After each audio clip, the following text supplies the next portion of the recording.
அன்புள்ள மகர ராசி அன்பர்களே வணக்கம். இந்த வார ராசி பலன்.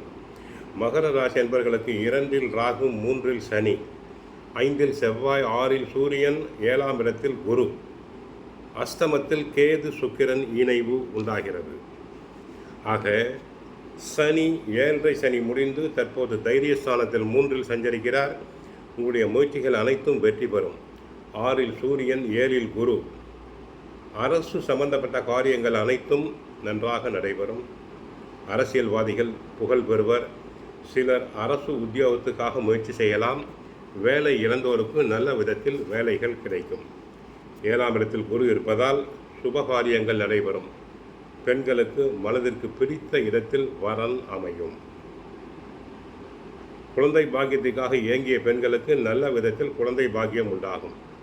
நீண்ட நாள் பிரச்சனைகள் அனைத்தும் தீரும். பல வரவுகள் சிறப்பாக இருக்கும். குடும்பத்தில் ஒற்றுமை அதிகரிக்கும். மங்களகரமான சுபகாரியங்கள் நடைபெறுவதால் மகிழ்ச்சி கொள்வீர்கள். தொழில் வியாபாரம் சிறப்பாக இருக்கும். இதுவரை மிகவும் டல்லாக காணப்பட்ட தொழில் வியாபாரம் அனைத்தும் நன்றாக லாபமாக நடைபெறும். நீங்கள் மேற்கொள்ளக்கூடிய முயற்சிகளுக்கு எதிர்பாராத வகையில் ஆதரவுகள் கிடைக்கும்.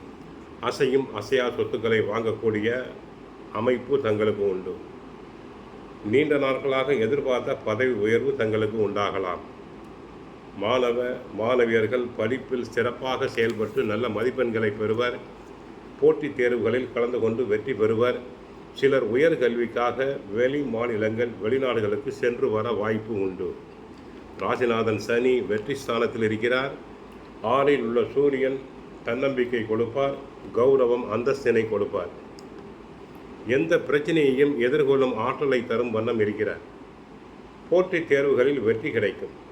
7இல் குரு தங்களுக்கு சாதகம். சனியை பார்ப்பதும் சிறப்பு. சுபகாரிய முயற்சிகள் அனைத்தும் நன்றாக நடைபெறும். பெண்களுக்கு குழந்தை பாக்கியம் உண்டாகும். நல்ல விதத்தில் குழந்தை பிறக்கும். பூர்வீக சொத்து பிரச்சனை சுமூகமாக தீரும்.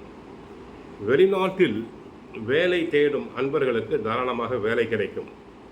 வரவு நன்றாக இருந்தாலும் தனஸ்தானத்தில் ராகு இருப்பதால் சில நேரங்களில் உங்களை மீறி பெரிய பெரிய செலவுகளை செய்து விடுவீர்கள். அது தேவையில்லாத ஆடம்பர செலவாக இருக்கும். வாய்ப்பு அதிகமாக இருக்கும்.